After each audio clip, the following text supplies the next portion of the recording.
Emotive Automobile Saint-Dizier rejoint le groupe Féline-Auto. Venez découvrir le showroom Citroën et faites-vous accompagner par nos conseillers commerciaux. Puis, laissez-vous surprendre par le luxe à la française des véhicules DS Automobile.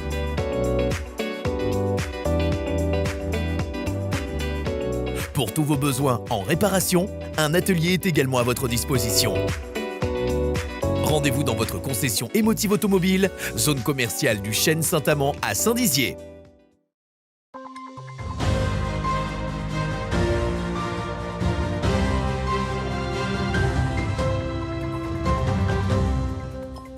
Bonsoir à toutes et à tous, bienvenue dans votre 15 minutes info. Voici les titres de ce mardi 21 février. La région Grand Est vient en aide aux jeunes créateurs d'entreprises de moins de 30 ans avec deux dispositifs, le chèque Créa et l'entrepreneuriat des jeunes. En plein examen de la réforme des retraites, nombreux sont les députés qui s'élèvent pour la combattre. Parmi eux, Charles de Courson, député de la Marne. Et voici pour les titres. Depuis 2017, la région Grand Est a mis en place deux dispositifs d'aide aux jeunes créateurs d'entreprises, le chèque Créa et l'entrepreneuriat des jeunes. Ces deux aides financières déjà utilisées par près de 300 jeunes visent à faciliter la création d'entreprises à chaque étape.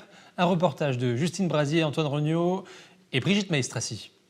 Lancés par la région du Grand Est, le chèque Créa et l'entrepreneuriat des jeunes sont deux dispositifs d'aide pour les créateurs d'entreprises de moins de 30 ans, demandeurs d'emploi ou en reconversion professionnelle. Ils ont pour but de les accompagner dans la création de leur entreprise, quelle qu'elle soit. On a deux grands dispositifs, les chèques Créa qui permettent aux porteurs de projets d'aller s'attacher les services à droite et à gauche auprès d'opérateurs qu'on a labellisés. Donc pour tester leur idée, tester leur projet, la présentation, comment on prépare un projet, des choses très basiques mais essentielles, et puis la recherche de financement, de garantie ou de prêt d'honneur. Et l'autre dispositif, c'est l'entrepreneuriat des jeunes. Donc là, c'est une subvention directe qui peut aller jusqu'à 5 000 € sur des filières qu'on a identifiées prioritaires, l'économie sociale, l'économie numérique ou l'économie verte. Il existe en tout 8 chèques Créa qui permettent d'accompagner à différentes étapes de la création de l'entreprise. Je suis une auto-entreprise. C'est un statut qui permet de débuter dans l'entrepreneuriat assez facilement. De là, j'ai été suivi par Monsieur Lebon pour un chèque création post-suivi création.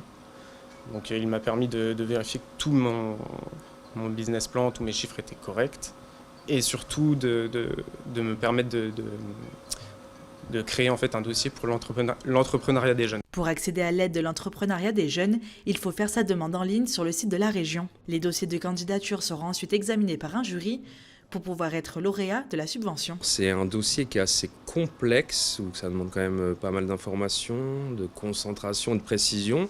Une fois rempli, je crois que ça m'a pris un bon mois, mais j'étais toujours accompagné.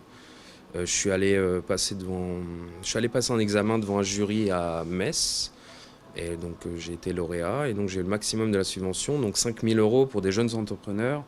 C'est un starter financier qui vous permet de faire plein de choses.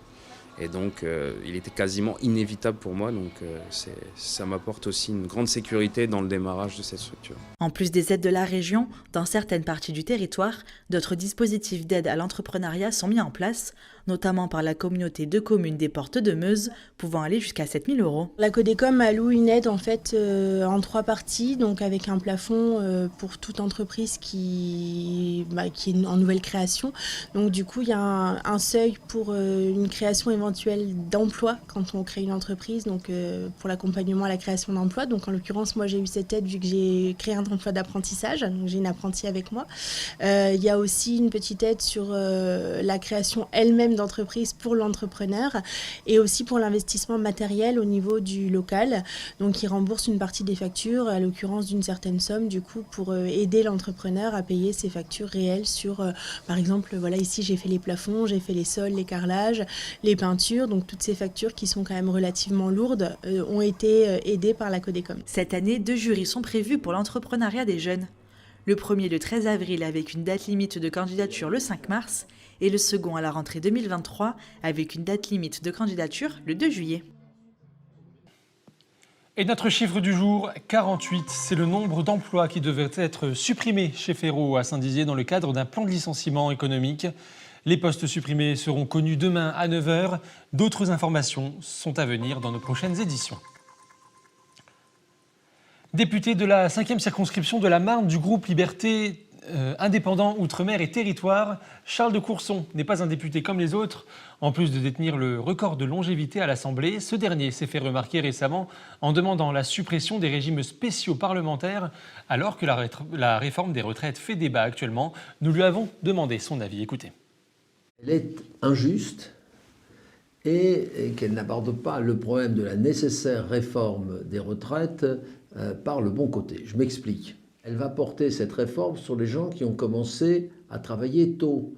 Et massivement, les gens qui ont commencé à travailler tôt, c'est des gens qui ont des métiers les moins valorisés dans notre société et qu'on va obliger à travailler 1 voire 2 années supplémentaires.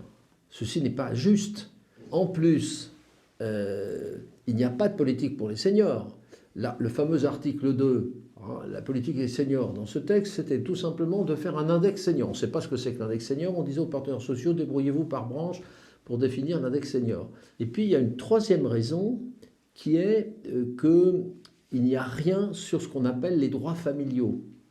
C'est-à-dire comment on tient compte, essentiellement pour les femmes, des majorations des annuités pour enfants, où c'est une pagaille, il y a 42 régimes en France, ça va de une demi-année pour les enfants nés après 2014 des régimes publics à 2 ans dans le régime général. C'est complètement incohérent. Vous pouvez rajouter aussi une question sur la forme. C'est que le gouvernement a utilisé une loi de financement rectificatif de sécurité sociale, ce qui est un déni de démocratie. Car en fait, ça n'est pas une loi rectificative de financement de la sécurité sociale, c'est une loi sur la réforme des retraites. Pourquoi ils ont fait cela?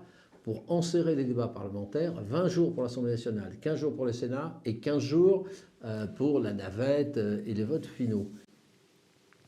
Et voilà, c'est la fin de cette édition. Merci à tous de l'avoir suivi. Dans un instant, vos prévisions météo de demain. Pour l'information, justement, demain, ce sera votre 15 minutes info à 19h, présenté par Antoine Regnault. Très bonne soirée à tous. Toute l'actualité qui vous concerne, à voir et à revoir dès maintenant sur puissancetélévision.fr et sur notre application mobile.